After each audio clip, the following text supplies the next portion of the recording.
Salut à tous, content de vous retrouver. Aujourd'hui on se retrouve pour une petite vidéo, encore une fois, achat de matériel. Et oui, j'ai acheté encore un nouvel outil. Vous allez voir, c'est pas tout neuf, hein. Encore une fois, vous commencez à me connaître sur la chaîne, j'achète jamais du neuf. C'est un outil que j'avais besoin depuis quelques temps, donc sur l'exploitation pour quelques utilisations spécifiques.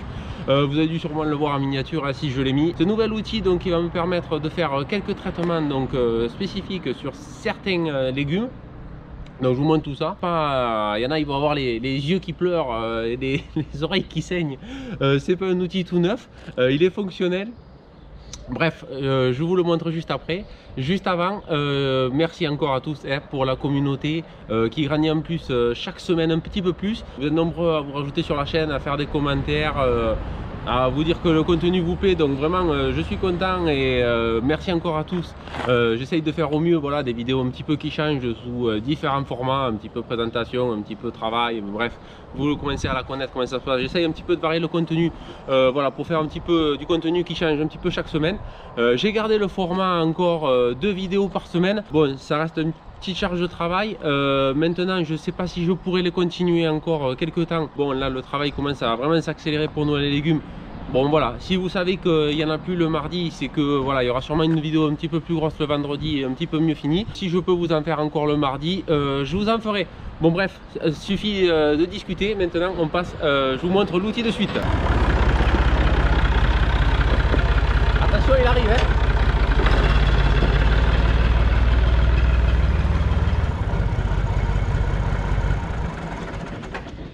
Alors, qu'est-ce que vous en dites?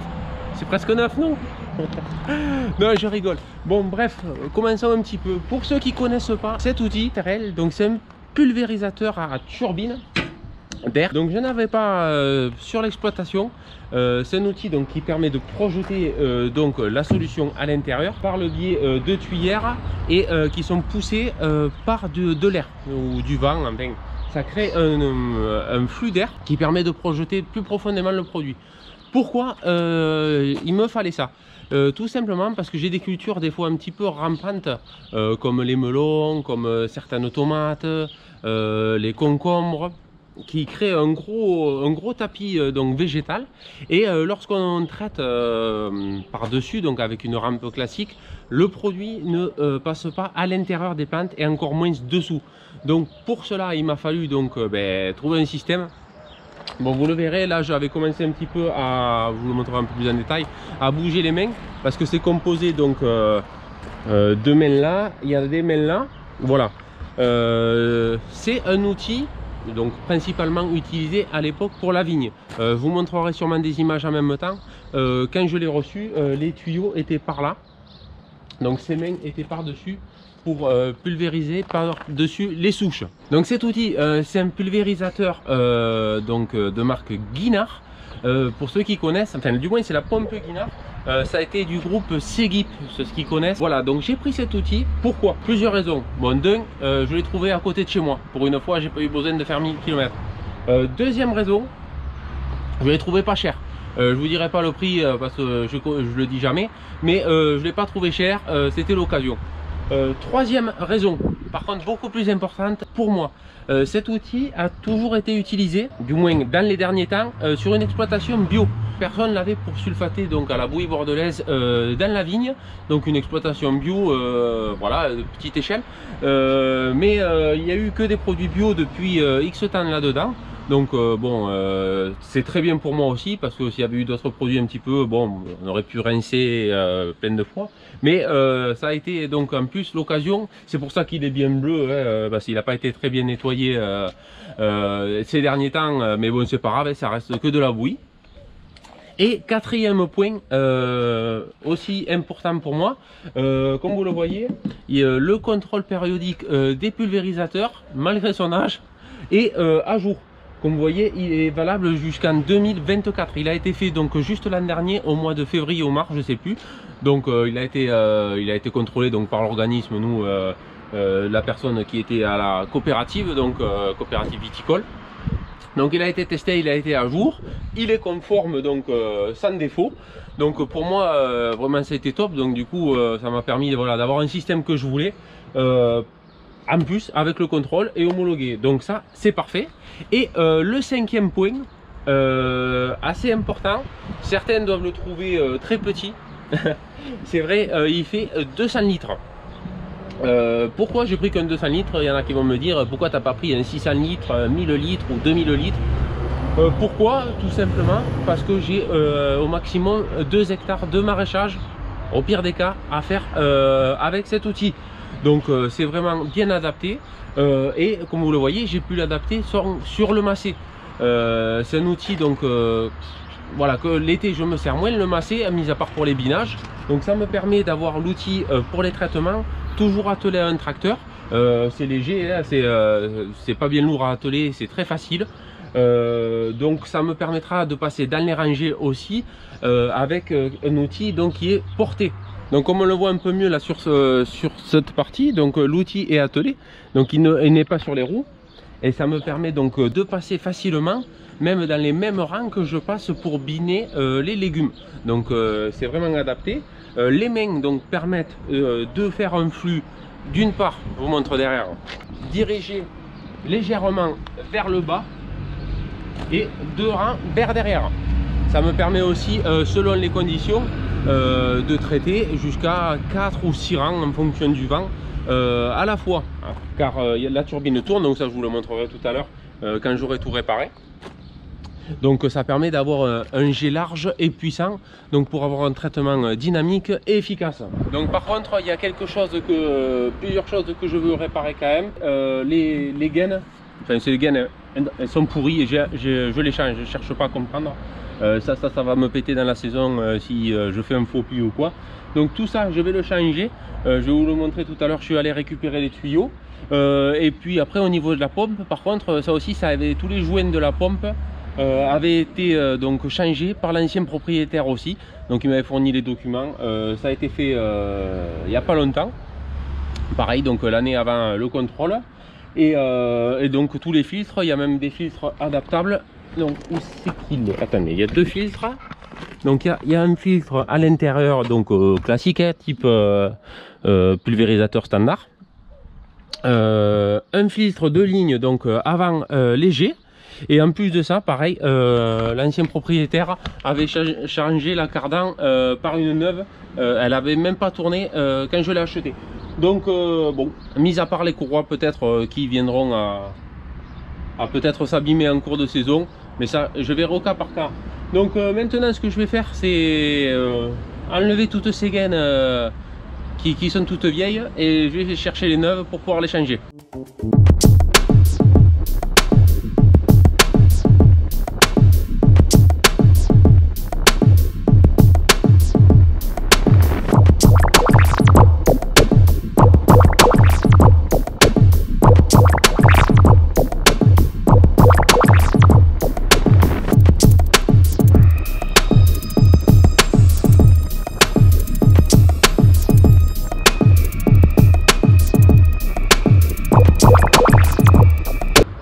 Bon, mais comme vous voyez,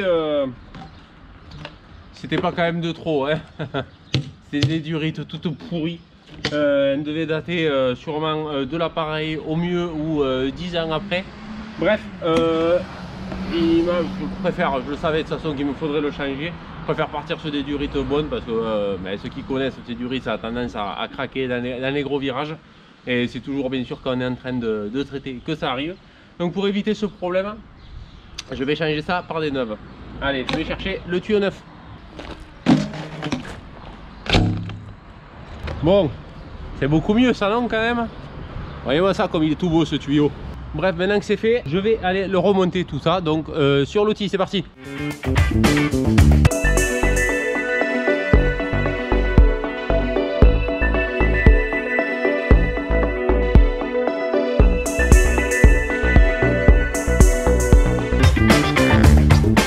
Bon, comme vous le voyez, j'ai un petit peu de mal à mettre celle-là.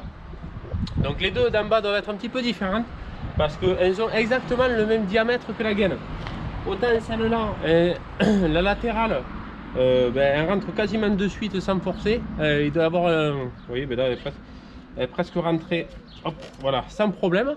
Par contre, celle-là a un diamètre sûrement de 2 ou 3 mm beaucoup plus gros. Et comme à l'intérieur c'est du tuyau annelé qui renforce un petit peu le tuyau, j'ai du mal à le passer. Donc je vais essayer, il manque pas grand chose, je vais essayer de le chauffer légèrement au décapeur pour essayer de détendre un petit peu le caoutchouc. Malgré qu'il fasse chaud, je pense qu'on pourra gagner pour essayer de le rentrer un petit peu en force.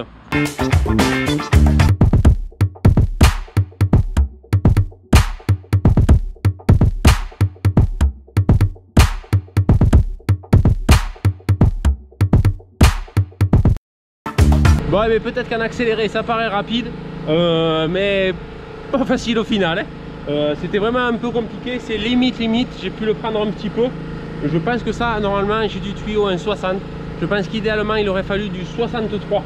Mais sur les mains du côté, c'est bien du 60. Donc, je continue l'autre côté.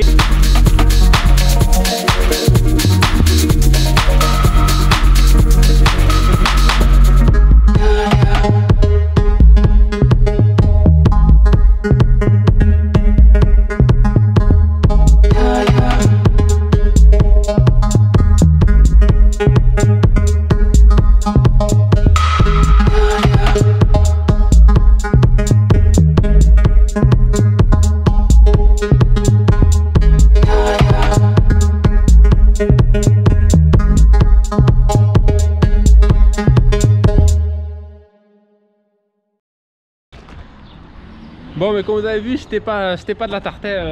Franchement, les tuyaux, mis à part en haut, c'est qu'il n'y a pas eu de souci. Au niveau des mains, quasiment sûr que c'était du 63. Donc bon, c'était un petit peu compliqué. Je me suis un petit peu abîmé les mains. C'est pas grave, c'est rentré un petit peu en force, comme vous avez vu, en chauffant. Bon, il n'y a pas de souci, hein, pour de l'air poussé, il n'y aura pas de problème, ça va pas se décrocher. Bon, entre la coupure de batterie de la caméra et les autres petits soucis, je vais pas pouvoir vous finir la vidéo comme je voulais, mais bon, c'est pas grave. J'ai eu un petit souci parce que j'ai dû aller chercher des tuyaux pour allonger donc l'arrivée jusqu'à l'autre main, parce que forcément l'autre elle était en haut et elle était branchée, donc juste là il y avait suffisamment de tuyaux, mais par contre il faut arriver jusqu'en bas comme je l'ai modifié, il n'y en a plus assez. C'est pas grave, je vais monter, je vais vous montrer un petit peu juste avec les deux mains latérales. Là aujourd'hui en plus c'est lundi de Pentecôte et donc du coup forcément c'est fermé aussi. Donc tant pis, je vais vous terminer la vidéo comme ça. C'est pas grave, c'est juste ça soufflera à 4 endroits au lieu de 2. Mais ça vous donnera un petit peu une idée du volume d'air qui est soufflé. Donc c'est parti, je mets un petit peu d'eau donc pour vous montrer, pour rincer. Et je vous montre un petit peu ce que ça donne en résultat.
Voilà donc à peu près qu'est-ce que ça peut donner. Je sais que ça doit pas être évident sur la vidéo, on ne doit pas bien voir le résultat parce qu'en plus c'est avec de l'eau, c'est transparent, il y a un petit quand même débit, donc ça se voit pas forcément.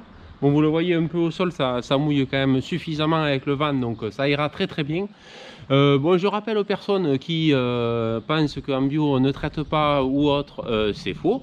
On arrive à traiter quand il faut, je pense au bon moment, avec des produits donc homologués en bio, mais c'est pas pour ça qu'on ne traite pas et que les légumes poussent forcément comme ça.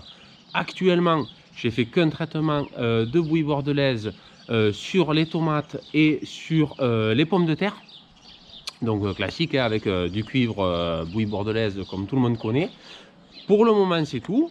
Après il y aura peut-être quelques traitements donc pour l'odium avec du soufre ou autre, donc soit en mouillable de cette façon, soit en poudrage avec donc un système de poudreuse, ça aussi je vous le montrerai à l'occasion.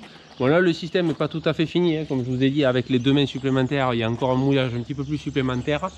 Ça sera que pour de la pointe, je vous ai dit, pour des cultures un petit peu qui ont tendance à faire des buissons et être un peu fournis. Donc pour faire rentrer bien les produits, donc justement bio de contact à l'intérieur pour aller chercher un maximum, donc soit les insectes ou les champignons, donc à la base même cachés sous les feuilles. Voilà pourquoi. Bien sûr, c'est pas un outil neuf, je me doute qu'il y a largement mieux, donc ça, il n'y a pas de problème là-dessus. Pour moi, ça me suffira très bien, sachant que, bon, comme je vous ai dit, il est homologué, il est conforme, je suis sûr de ne pas être embêté. Il y a certainement mieux, ouais, avec des coupures, des isobus, tout ce que vous voulez. Bon, moi, je m'en fiche complètement. Hein, pour un hectare de culture, ça m'ira très très bien. Donc j'espère que cette vidéo vous aura plu. Comme je vous ai dit, je ne sais pas quand est-ce que elle va sortir, mais bon, j'espère vous la mettre quand je le souhaite, c'est-à-dire mardi. Donc on verra bien quand elle sort. Merci à tous pour vos nouveaux ajouts, les commentaires et tous les efforts que vous faites sur la chaîne.